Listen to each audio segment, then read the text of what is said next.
Eu conheci meu primeiro namorado sério quando eu tinha 15 anos, no ensino médio, em 2005. Acabamos ficando juntos por cerca de 2 anos e meio. Estávamos na mesma escola, com apenas 3 meses de diferença de idade. Nós nos enturmamos bem com os amigos um do outro, então todos saíam juntos sem problemas. Alguns meses depois do início do relacionamento, começaram a aparecer alguns pequenos sinais de alerta.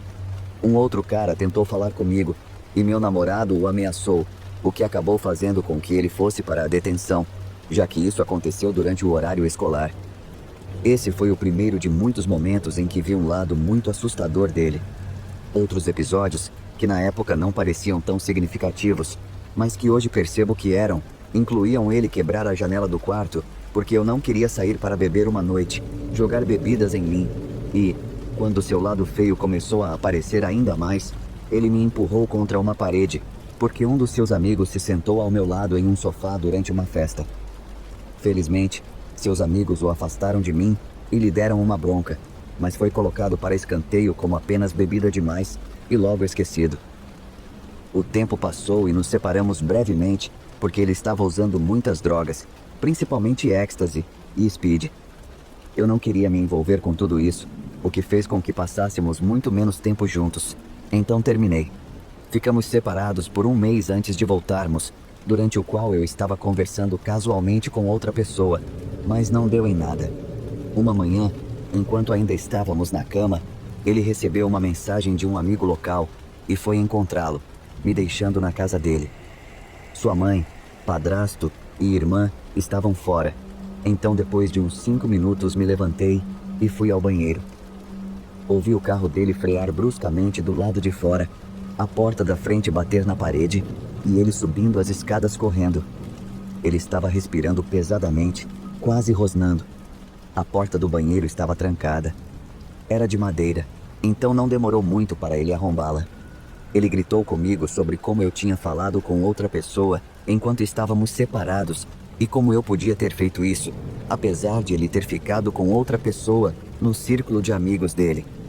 Expliquei que era apenas mensagens de texto e que estávamos separados, mas ele não quis ouvir. Ele rasgou a alça da minha blusa e minhas botas de cano longo até o joelho e me mandou ir embora a pé, uns 8 quilômetros até minha casa. Moro no Reino Unido, em uma área muito tranquila. Geralmente há uma pequena vila, depois um trecho de 1 quilômetro de estrada deserta, depois outra vila, outro trecho de estrada e assim por diante. Eu estava andando pelo primeiro trecho de estrada, com minha blusa pendurada e minhas botas esquisitas porque estavam rasgadas, quando ouvi o carro dele. Era um Saxo VTR com um escapamento barulhento.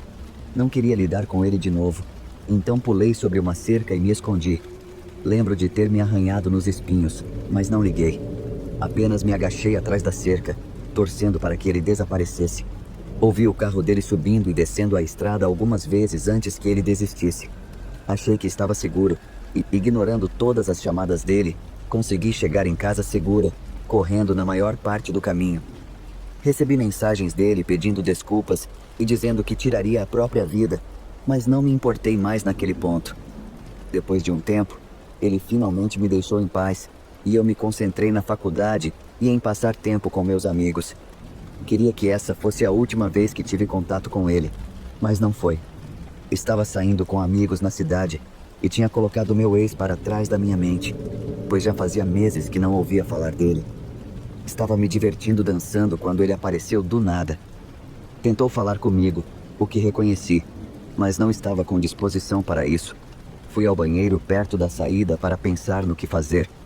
Uma amiga minha estava trabalhando no Asda, supermercado, local naquela noite, e eu sabia que ela terminaria em aproximadamente 1 hora. Decidi que sairia do clube e andaria até o Asda e esperaria ela sair. Sabia que levaria uns 15 a 20 minutos para chegar lá. Em retrospectiva, foi a ideia mais estúpida, mas só queria me afastar dele. Espiei do banheiro e, embora estivesse cheio, não o vi, então pensei que estava tudo bem. Corri para o guarda-volumes, peguei meu casaco e saí. Havia pessoas do lado de fora fumando e conversando.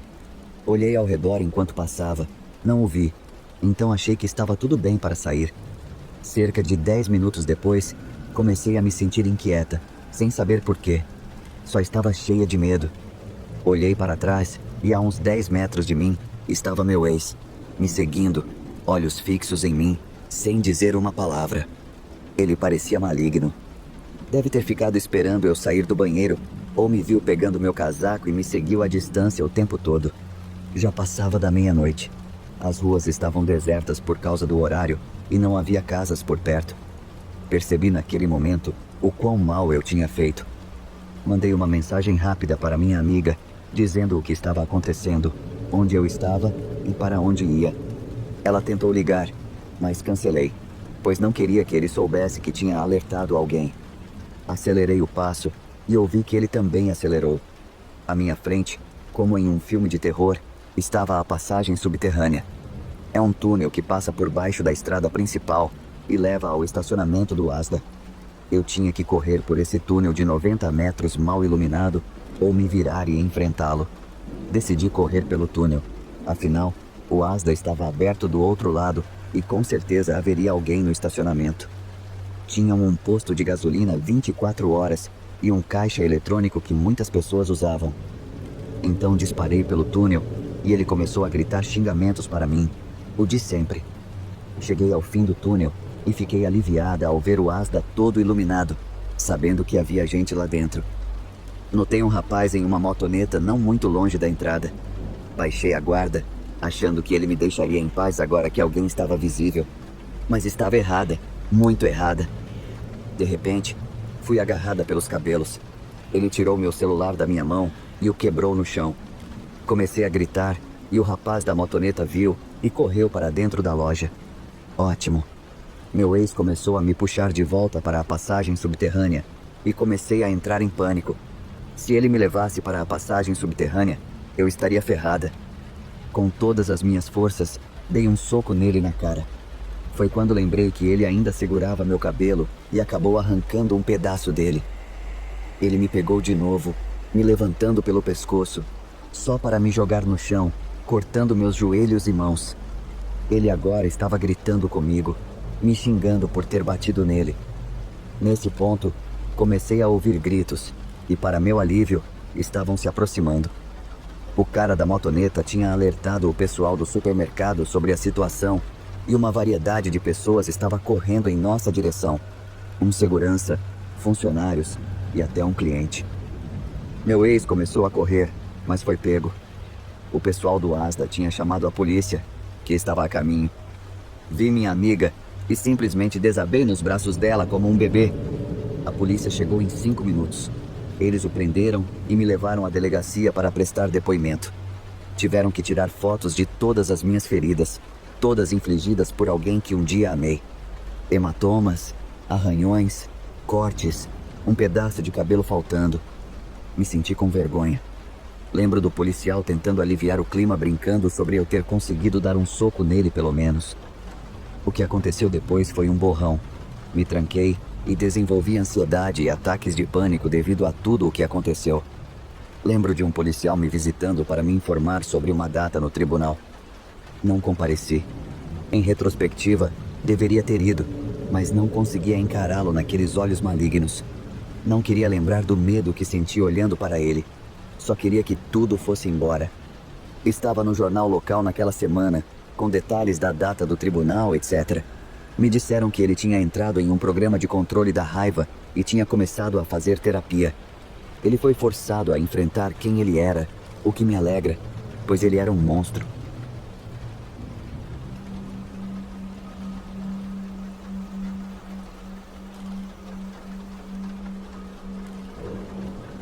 Eu tenho feito minha 1 hora de exercícios ao ar livre à noite, porque acho isso muito relaxante. Minha vizinhança é bem tranquila e eu sou sortuda de morar numa área legal que sempre considerei super segura. Eu costumava caminhar à noite antes mesmo da pandemia, porque moro bem ao lado de um canal. Então há muitos caminhos bonitos que ficam especialmente lindos à noite, iluminados pela lua. Enfim, estava caminhando ontem à noite e decidi passar na loja primeiro porque estava com fome. Depois seguiria meu caminho habitual ao longo do canal. Enquanto caminhava, ouvi 2 caras falando alto em alemão. Moro na Inglaterra, então isso foi um pouco incomum, mas não pensei muito sobre isso. Eles tinham cerca de 30 anos, eram bem altos e usavam bonés com desenhos iguais, o que achei engraçado. Eles começaram a se aproximar bastante, e quando olhei para trás para olhá-los, percebi que estavam me encarando, o que me deixou um pouco assustada. Acelerei o passo em direção à loja, mas tive que parar no sinal da rua, pois não planejava ser atropelada por um carro.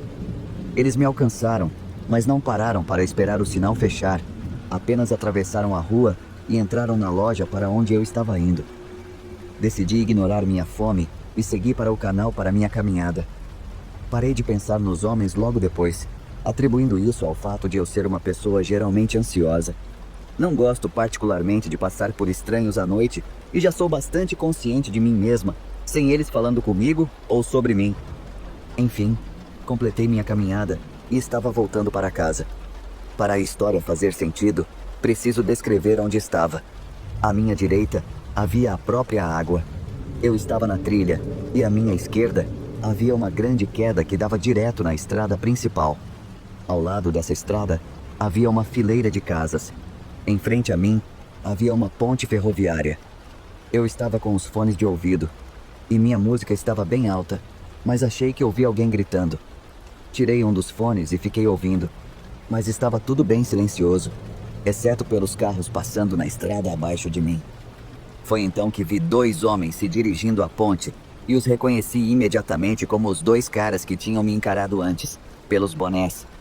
Parei de andar, minha ansiedade voltou com força e pensei em ligar para alguém, irracionalmente pensando que se eu estivesse no telefone quando eles passassem por mim, eles não me incomodariam. Mas apesar de ter ficado parada por um bom tempo, ninguém saiu de debaixo da ponte. Fiquei olhando para a ponte por um tempo, completamente confusa, porque não havia como eles simplesmente terem desaparecido.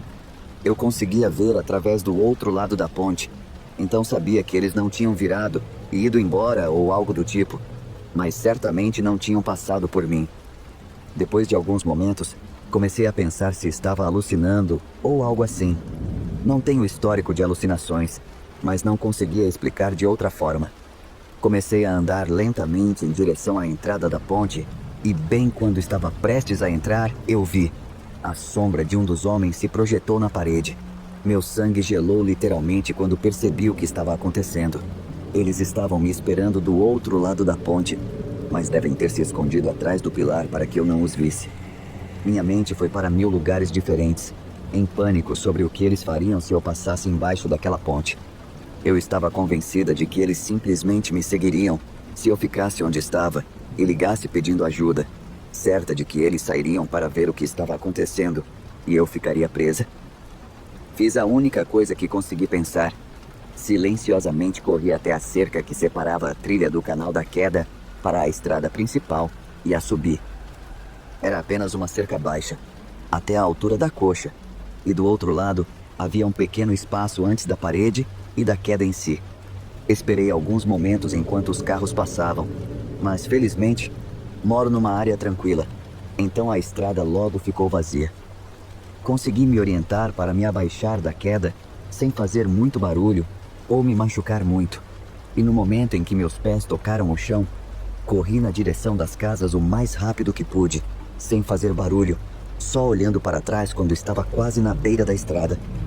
A van ainda estava ao lado da ponte, e eu podia ver que eles estavam olhando através da ponte para ver onde eu havia entrado. Me senti doente e aterrorizada, mas consegui chegar em casa. Não sei o que eles queriam, não sei quem são ou se estarão lá novamente esta noite, mas sei que não vou mais caminhar à noite por um bom tempo.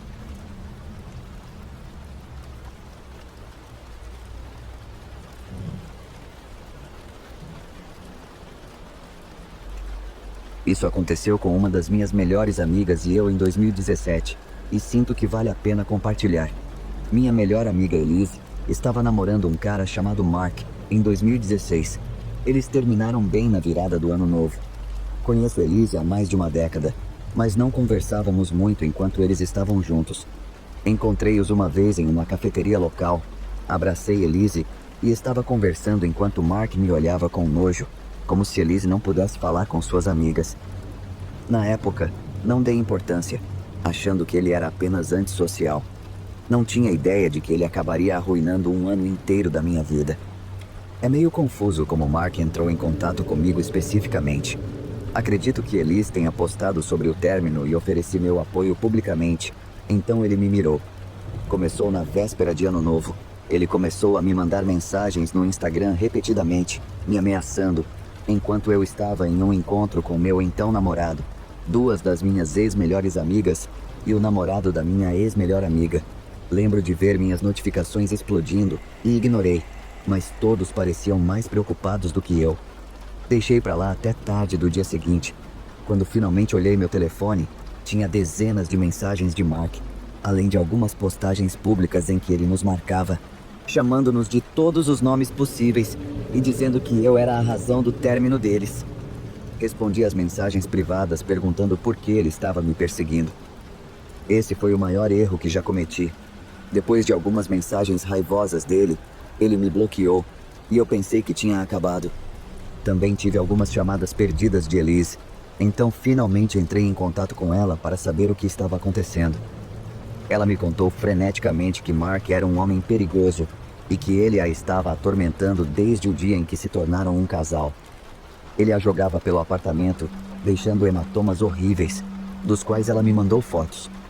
Ele ameaçava acabar com a própria vida se ela o deixasse e até fez um escândalo em uma loja de tatuagens porque se recusaram a tatuar o primeiro e segundo nome de Elise sobre sua sobrancelha. Em vez disso, tatuaram Criança Chorona, condizente com sua personalidade. Elise também me informou que Mark já tinha passado um tempo na cadeia antes de conhecê-la por abuso doméstico. Ele havia esfaqueado a ex-namorada na perna e ficou apenas um mês atrás das grades antes de seu pai pagar a fiança. Com essa nova informação, fiquei aterrorizada. Elise me disse onde ele morava e era diretamente atrás da cafeteria que mencionei antes. Eu frequentava aquele prédio e aquela parte da cidade em geral, o que se tornaria relevante mais tarde. Eventualmente, me acalmei e esqueci dele até que ele conseguiu meu número de telefone. Ainda não sei como, mas acordei um dia com mais de 30 mensagens dele e fiquei horrorizada. As mensagens incluíam ameaças de machucar a si próprio se eu não ajudasse ele e Elise a voltarem, ameaças de me matar, pedidos de ajuda, ele me bloqueando e desbloqueando só para recomeçar o ciclo novamente. Sendo muito ingênua e não querendo ser responsável se ele realmente acabasse com a própria vida, não o bloqueei. Pedi a ele para me deixar em paz e sugeri um número para ele ligar onde pudesse obter ajuda. Ele fingiu se acalmar por um tempo e eu lhe dei o número. Depois de muitas mensagens dizendo o quanto sentia falta de Elise, mas também queria matá-la, contei a ela imediatamente e a pressionei para ir à polícia. Ela não foi. Ele a condicionou a acreditar que ela se metesse em problemas se o denunciasse, e isso durou meses. Normalmente eu não respondia, e quando respondia, ele parecia relaxar por um tempo. Vou pular para uma noite específica, quando Elise e eu estávamos conversando na minha casa. Estávamos conversando quando meu telefone começou a vibrar. Ignorei e continuei falando, porque não queria ser rude. Elise pegou meu telefone e disse: "É o Mark." E claro, Mark estava bombardeando meu telefone com ameaças de se cortar, porque sabia que Elise estava na minha casa, nos chamando de nomes terríveis e alegando que seria nossa culpa se ele morresse naquela noite. Não respondi, mas o que veio a seguir é algo que ainda me assombra até hoje. Ele enviou um vídeo. Curiosa, cliquei enquanto Elise assistia por cima do meu ombro. O vídeo mostrava o braço de Mark com um grande corte no meio. Ele estava fingindo chorar ao fundo, dizendo: "Vocês me fizeram fazer isso. Eu os odeio." Ele apertava o punho várias vezes para fazer mais sangue jorrar. Elise e eu ficamos tão chocadas que assistimos ao vídeo inteiro de 50 segundos, apesar de quão perturbador era. Imediatamente liguei para a delegacia local de Elise, que deu o endereço dele a eles, e um policial veio até minha casa para ver o vídeo e fazer algumas anotações enquanto esperávamos a chegada da polícia.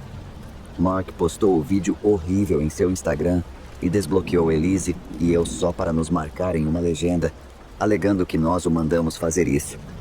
Sendo um cara convencionalmente atraente com uma estética de e-boy, as garotas que suspiravam por ele comentaram algumas coisas bastante duras sobre nós e o bajularam loucamente. Ele foi internado naquela noite, e meu desejo era mantê-lo assim, mas o assédio continuou assim que ele saiu. Vou adiantar alguns meses agora. Mark não deixou Elise e eu em paz, e ainda éramos muito próximas. Tínhamos uma amiga, Kayla, visitando de outro estado, que também tinha tido problemas online com Mark e o odiava, mas não tinha medo dele. Ela sempre carregava mais de uma arma, um spray de pimenta, e sabia lutar.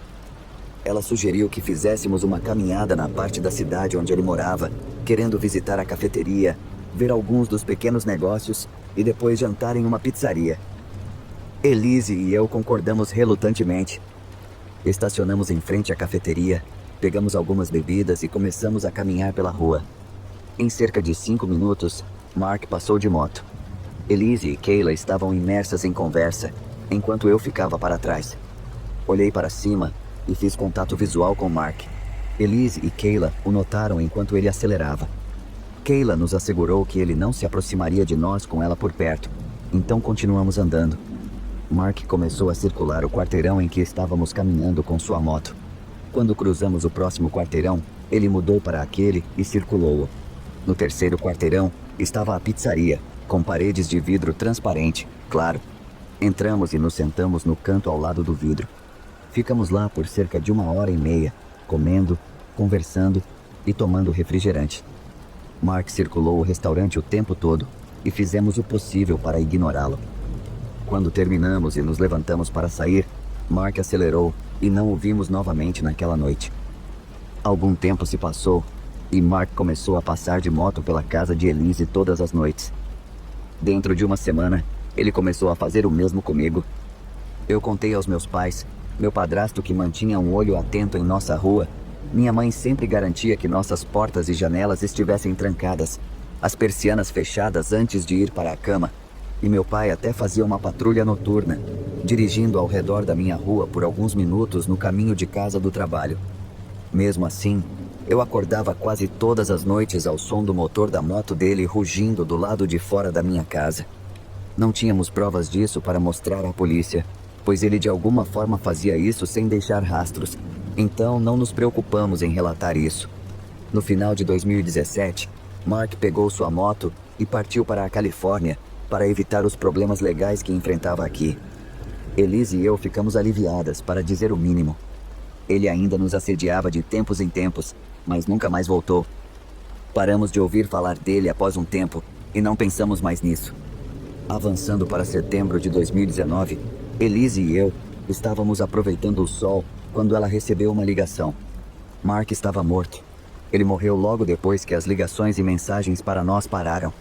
Ele se envolveu em uma briga com seu novo traficante de drogas no Arizona e o deixou tão irritado que o traficante o matou a tiros e ele morreu instantaneamente.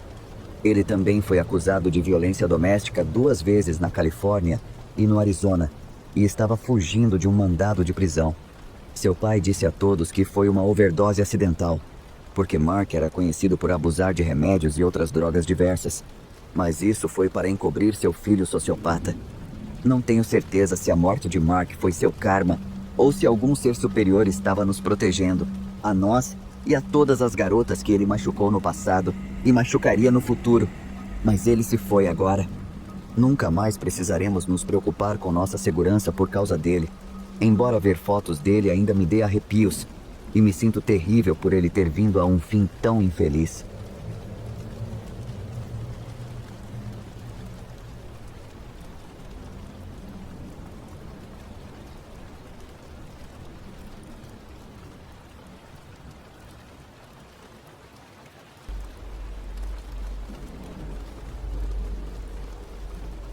Para dar um pouco de contexto sobre por que não entrei em pânico imediatamente, eu moro em uma grande cidade que, em sua maior parte, é um lugar amigável. Mas como todas as cidades, tem suas áreas problemáticas. Existem 2 áreas principais que são conhecidas por serem particularmente perigosas e, pelos primeiros 14 anos da minha vida, morei em uma dessas áreas. Por isso, embora possa ser naturalmente desconfortável, eu geralmente não me incomodo muito com bêbados, viciados e pessoas suspeitas falando comigo na rua. Enfim, mudei-me de uma área problemática para uma mais segura, mas que fica muito perto de outra área, que é talvez até pior. Conheço bem essas duas áreas, o que ajudou com o que aconteceu há 5 meses. Eu estava passando por alguns problemas pessoais e já tinha crises de ansiedade. Decidi tirar um tempo do trabalho, mas queria tentar manter uma rotina e ser produtiva. E o que as pessoas produtivas fazem? Elas vão ao dentista muito depois do que deveriam. Então marquei minha consulta, e quando chegou o dia, fui andando até lá. Meu dentista fica na área problemática que agora moro perto. No caminho de volta, tenho que passar por um pub numa estrada principal que tem uma péssima reputação. Qualquer coisa que você possa imaginar já aconteceu dentro ou fora desse pub. Esfaqueamentos, tiroteios, operações antidrogas, de tudo. Como ainda está funcionando, não faço ideia. De qualquer forma, notei alguém sentado no banco do lado de fora do pub. Eu estava com meus fones de ouvido, mas vi que ele estava dizendo algo. Então pensei que ele estava me pedindo um isqueiro ou algo assim e tirei um dos fones. Ele perguntou se eu queria tomar uma bebida com ele. Isso era por volta das 11h30 da manhã. Eu apenas dei uma risada e disse: "Não, obrigado." Assim que dei alguns passos, senti um mau pressentimento, como se algo não estivesse certo. Mas como mencionado, eu estava passando por uma fase de ansiedade, então achei que era isso. Após cerca de 2 minutos, virei à esquerda e vi o homem caminhando em minha direção pelo canto do olho. Disse a mim mesma que não era nada, mas tirei os fones de ouvido de qualquer forma, apenas por precaução, pois estava prestes a atravessar uma rua estreita que leva a um estacionamento e está sempre muito vazia. De repente, ouvi ele gritando para mim: "Ei, moça, quero falar com você, espere." Aquelas coisas de sempre. Ele se aproximou de mim e disse: "Eu não sou um maníaco, mas você é bonita demais para deixar ir." Tentei ser educada, mas também deixar claro que não estava interessada. Não sei porquê, mas parecia ter perdido a habilidade de mentir. Então, quando ele perguntou se eu estava solteira, eu disse sim. Quando ele perguntou o que eu ia fazer naquela noite, uma sexta-feira, eu disse que não tinha planos. Eu sabia 100% que deveria ter mentido, e à medida que a verdade saía, fiquei realmente irritada comigo mesma. Mas enfim, ele parecia ter entendido a mensagem e eu disse que realmente precisava ir. Então continuei andando, pensando que aquilo tinha acabado. Cruzei o grande estacionamento. Também vale a pena notar que eu só podia ir em 2 direções, para onde estava indo ou voltar pelo caminho de onde vim. No final do estacionamento, há uma pista de ciclismo, pedestres, que tem uma parede enorme de um lado, com 2 conjuntos de escadas que levam a um estacionamento em um centro comercial e arbustos do outro lado. É super estreito. Entrei na pista e ouvi passos, como se alguém estivesse correndo. Provavelmente um corredor, pensei. Estou sendo paranoica, até que bem atrás de mim ouvi: "Pelo menos me dê seu número." Finalmente comecei a entrar em pânico e percebi que não era minha ansiedade, e sim algo extremamente suspeito. Dei a ele um número, mas mudei o último dígito. Esse cara então tentou me ligar, mas claramente meu telefone não tocou. Ele começou a ficar irritado, dizendo que eu precisava lhe dar o número certo. Pedi desculpas. Ele então praticamente colocou a mão no meu telefone. Estava muito próximo de mim e me ordenou a digitar o número dele e ligar para ele. Agora o maníaco tem meu número. Ainda não era suficiente para ele. Reiterei que estava a caminho de algum lugar e precisava ir. O que aconteceu em seguida foi um borrão. Eu devia ter tido uma onda de adrenalina. Ele tinha algo, mas não consigo lembrar o que. Acho que meio que apaguei, e então ele me agarrou pelo cotovelo. A próxima coisa que eu soube é que estava no topo de um dos conjuntos de escadas que levavam a um espaço muito mais movimentado e aberto. Obviamente, entrei em pânico, soltei meu braço e corri. Impressionante como subi todas aquelas escadas rapidamente, considerando que não vou à academia há meses. Felizmente, uma das minhas amigas trabalha em uma das lojas do centro comercial. Fui até lá, olhando por cima do ombro o tempo todo. Encontrei minha amiga, visivelmente tremendo, mal conseguindo falar. Ela perguntou se eu estava bem e eu simplesmente desabei em lágrimas. Organizei meus pensamentos e contei o que tinha acabado de acontecer, tentando minimizar, dizendo que estava sendo dramática. O homem estava ligando para meu número o tempo todo. Ela pegou meu telefone, anotou o número dele e o bloqueou. Ela me levou para a sala de funcionários e me convenceu a fazer um boletim de ocorrência, o que eu fiz. Infelizmente, descobri que o assédio nas ruas não é realmente ilegal onde moro, mas como ele fez contato físico, poderia não ser uma causa perdida. A polícia me disse que entraria em contato. Agora, avance para cerca de 2 semanas atrás. A amiga da minha mãe, que sabia o que havia acontecido, enviou um artigo para ela e pediu que me mostrasse. Eu realmente não pude acreditar nos meus olhos. Era sobre um homem que tinha seguido uma garota e a agredido na mesma área problemática. No final do artigo, havia uma foto. Era ele. Eu não ouvi nada da polícia, e como ele já havia sido acusado, achei que não havia necessidade de contatá-los novamente. Gostaria que eles tivessem levado o que eu disse mais a sério, pois me lembro especificamente de minha amiga dizendo que alguém mais jovem ou menos acostumado com esse comportamento poderia não ter escapado ou fugido, o que foi o que me convenceu a fazer o boletim de ocorrência em primeiro lugar. Meu coração está com a garota, e embora ele esteja atualmente na cadeia, realmente espero que nem eu nem ela tenhamos que enfrentar ele novamente. A acusação foi bastante séria, então ele estará lá por um longo tempo, felizmente.